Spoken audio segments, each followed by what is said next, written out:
Hello students, Isha learning সেন্টারে তোমাদের সবাইকে স্বাগত। আজকে আমরা এই ভিডিওতে দশম শ্রেণী ইতিহাসের ধারণা এই গুরুত্বপূর্ণ অধ্যায়টি নিয়ে আলোচনা করব। তো তোমরা এই ভিডিওটি মনোযোগ সহকারে দেখে নাও, কারণ এই অধ্যায়ের সমস্ত মোস্ট ইম্পর্ট্যান্ট শর্ট প্রশ্নগুলো রয়েছে এবং বিগত 10 বছরের মাধ্যমিকে আসা প্রশ্নগুলো এর মধ্যে রয়েছে। অতএব তোমরা এই ভিডিওটি মনোযোগ সহকারে দেখে নাও, প্রয়োজন হলে খাতাতে তোমরা রেডি করে নাও। কেবলমাত্র ফার্স্ট সাবমিটিভের জন্য নয়, মাধ্যমিকের ফাইনাল পরীক্ষার জন্য কিন্তু এই প্রশ্নগুলো খুবই গুরুত্বপূর্ণ, কারণ বিগত 10 বছরে এই অধ্যায় থেকে আসা সমস্ত প্রশ্নগুলো এর মধ্যে রয়েছে। অতএব এই কার্যকরী ভিডিওটি তোমরা খুব মনোযোগ সহকারে দেখে নাও। তো প্রথম প্রশ্ন কি বলছে দেখো, যে ইতিহাসের জনক কাকে বলা হয়? এটা তোমাদের সবার জানা প্রশ্ন। ইতিহাসের জনক বলা হয় হেরোডোটাসকে।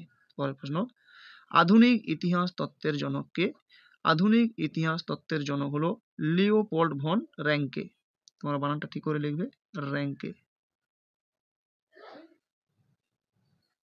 ঠিক আছে। পরের প্রশ্ন, আধুনিক ইতিহাসের জননী কাকে বলা হয়? আধুনিক ইতিহাসের জননী বলা হয় নতুন সামাজিক ইতিহাসকে। পরের প্রশ্ন, ভারতের নিম্ন বর্গের ইতিহাস চর্চার জনক কাকে বলা হয়?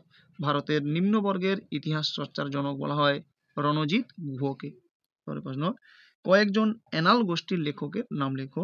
কয়েকজন অ্যানাল গোষ্ঠীর লেখক হলো লুসিয়েন, ফেবর, মার্ক ব্লক প্রমুখ। পরের প্রশ্ন, দ্য অ্যানালাস পত্রিকাটি কবে প্রকাশিত হয়? দ্য অ্যানালাস পত্রিকাটি 1928 খ্রিস্টাব্দে প্রকাশিত হয়। পরের প্রশ্ন, একাদশের সূর্যোদয় ও বিদ্রোহী মারাদোনা এই গ্রন্থগুলি কে লিখেছেন? এই গ্রন্থগুলি লিখেছেন রূপক সাহা। পরের প্রশ্ন, 22 ইয়ার্ড অফ ফ্রিডম গ্রন্থটি কে লিখেছেন? গ্রন্থটি লিখেছেন বরিয়া মজুমদার। পরের প্রশ্ন, ভারতে আলু কোথা থেকে এসেছে? তো ভারতে আলু এসেছে পর্তুগিজ থেকে। পরের প্রশ্ন, স্পঞ্জ রসগোল্লার সৃষ্টিকর্তা কে? স্পঞ্জ রসগোল্লার সৃষ্টিকর্তা নবীনচন্দ্র দাস।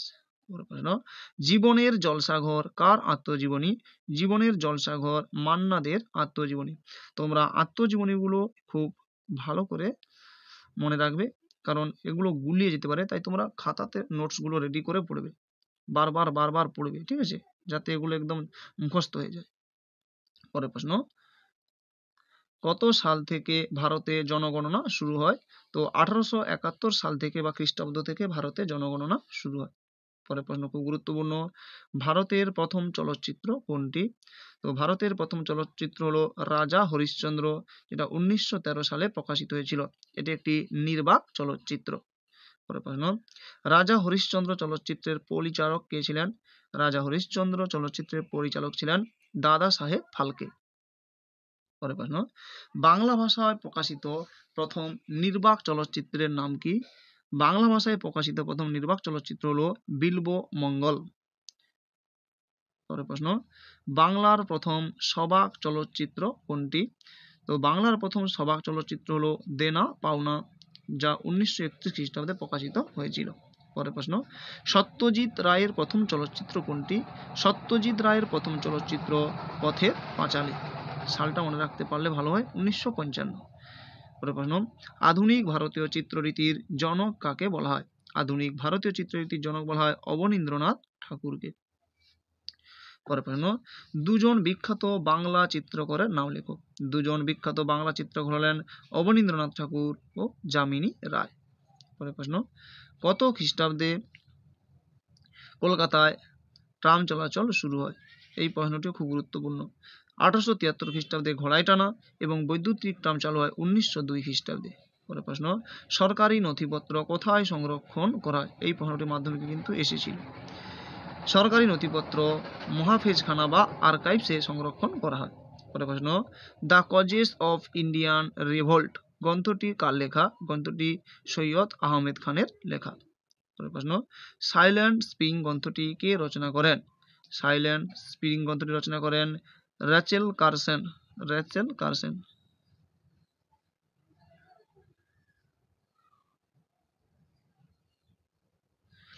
তো রেচেল কারসন, আমার এখানে মিস্টেক হয়ে গেছে, কিন্তু তোমরা পূর্ণ বাক্যে লিখবে রেচেল কারসনের লেখা।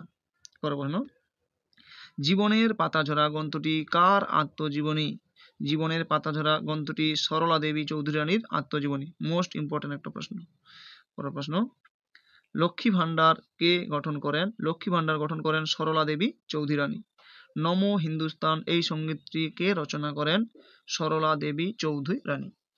পরের প্রশ্ন খুব গুরুত্বপূর্ণ, 70 বৎসর এটি কার আত্মজীবনী? বা প্রশ্ন ঘুরিয়েও বলতে পারে যে বিপিন চন্দ্র পালের আত্মজীবনীর নাম লেখো। তো বিপিন চন্দ্র পালের আত্মজীবনী হলো 70 বৎসর। পরের প্রশ্ন, জওহরলাল নেহেরু তার কন্যাকে যে চিঠি লিখেছিলেন তার নাম কি? Letter from a father to his daughter. এটা তোমরা ইংরেজিতে পড়েছো, ইংরেজিতে একটা টেক্সট এটা ছিল, ঠিক আছে। পরের প্রশ্ন, letter from a father to his daughter এ কতগুলি চিঠি রয়েছে? তো 30টি চিঠি রয়েছে। পরের প্রশ্ন, ভারতে প্রকাশিত প্রথম ইংরেজি সংবাদপত্রের নাম কি? ভারতে প্রকাশিত প্রথম ইংরেজি সংবাদপত্র হলো বেঙ্গল গ্যাজেট। পরের প্রশ্ন, বঙ্গদর্শন পত্রিকার সম্পাদক কে ছিলেন এবং এটি কত খ্রিস্টাব্দে প্রকাশিত হয়? তো বঙ্গদর্শন পত্রিকার সম্পাদক ছিলেন বঙ্কিমচন্দ্র চট্টোপাধ্যায়।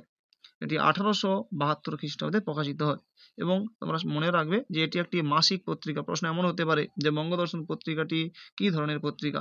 তো এটা একটি মাসিক পত্রিকা।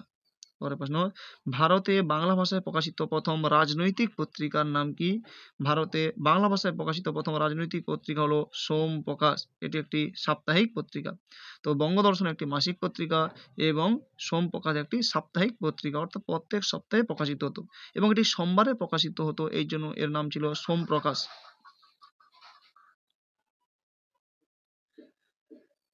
সোমপ্রকাশ পত্রিকার সম্পাদক কে ছিলেন? সোমপ্রকাশ পত্রিকার সম্পাদক ছিলেন দ্বারকানাথ বিদ্যাভূষণ।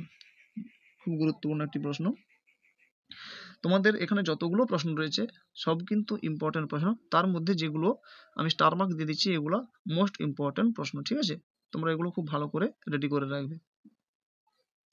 পরের প্রশ্ন, ভারতের প্রথম লিখিত ইতিহাস কোনটি?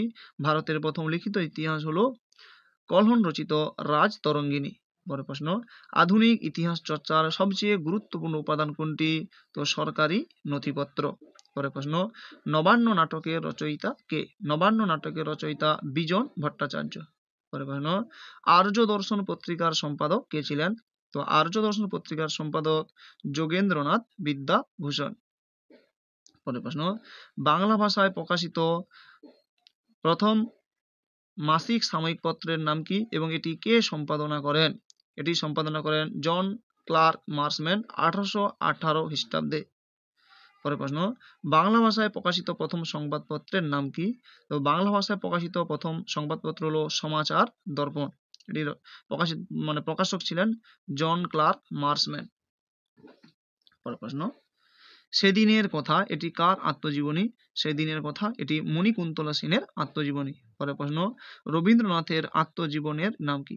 রবীন্দ্রনাথের আত্মজীবনী হলো জীবন স্মৃতি। পরের প্রশ্ন, কত সালে প্রথম বিশ্ব পরিবেশ দিবস পালিত হয়েছিল? এই প্রশ্নটিও মাধ্যমিকে এসেছিল কিন্তু, ঠিক আছে। তো 5ই জুন 1974 সালে প্রথম বিশ্ব পরিবেশ দিবস পালিত হয়। পরের প্রশ্ন, বন্দে মাতরম সঙ্গীতটি প্রথম প্রকাশিত হয় কোন পত্রিকায়? বন্দে মাতরম সঙ্গীতটি প্রথম প্রকাশিত হয় বঙ্গদর্শন পত্রিকায়। পরের প্রশ্ন, কে বাঙালিকে মৃত জাতি বলে উল্লেখ করেছে? তো বিপিন চন্দ্র পাল বাঙালিকে মৃত জাতি বলে উল্লেখ করেছেন। পরের প্রশ্ন, এ নেশন ইন মেকিং গ্রন্থটি কার লেখা? গ্রন্থটি সুরেন্দ্রনাথ ব্যানার্জির লেখা। পরের প্রশ্ন, ডিসকভারি অফ ইন্ডিয়া গ্রন্থটি কার লেখা? তো ডিসকভারি অফ ইন্ডিয়া গ্রন্থটি জওহরলাল নেহেরুর লেখা। পরের প্রশ্ন, ইন্ডিয়া উইন্স ফ্রিডম এই গ্রন্থটি কার লেখা? তো ইন্ডিয়া উইন্স ফ্রিডম এই গ্রন্থটি মৌলানা আবুল কালাম আজাদের লেখা। পরের প্রশ্ন, স্থানীয় ইতিহাসের মূল কথাটি কি? স্থানীয় ইতিহাসের মূল কথাটি হলো স্টার্ট হিস্ট্রি অ্যাট ইউর ডোর। পরের প্রশ্ন, ভারতের কোথায় প্রথম রেলপথ চালু হয়? খুব গুরুত্বপূর্ণ একটি প্রশ্ন। 1853 খ্রিস্টাব্দে বোম্বেতে প্রথম রেলপথ চালু হয়। পরের প্রশ্ন, টেলিফোন কে আবিষ্কার করেন? তো টেলিফোন আবিষ্কার করেন গ্রাহাম বেল। তো এই ভিডিওতে আমরা 50টি প্রশ্ন দেখে নেব এবং পরবর্তী ভিডিওতে আমরা আর বাকি প্রশ্নগুলো নিয়ে আলোচনা করব, কারণ ভিডিও খুব লম্বা হয়ে যাবে। তাই এই ভিডিওতে আমরা 50টি দেখব এবং পরবর্তী ভিডিওতে বাকি প্রশ্নগুলো নিয়ে আলোচনা করব। তো এই ভিডিওতে এই পর্যন্ত। পরবর্তী ভিডিওতে আমরা এর পরবর্তী অংশটা নিয়ে আলোচনা করব। তাই চ্যানেলটিতে তোমরা নতুন হলে অবশ্যই চ্যানেলটিকে সাবস্ক্রাইব করে নাও এবং তোমার বন্ধুদের মধ্যেও শেয়ার করে দাও, যাতে তারা এই ভিডিওটি দেখে উপকৃত হতে পারে। ধন্যবাদ।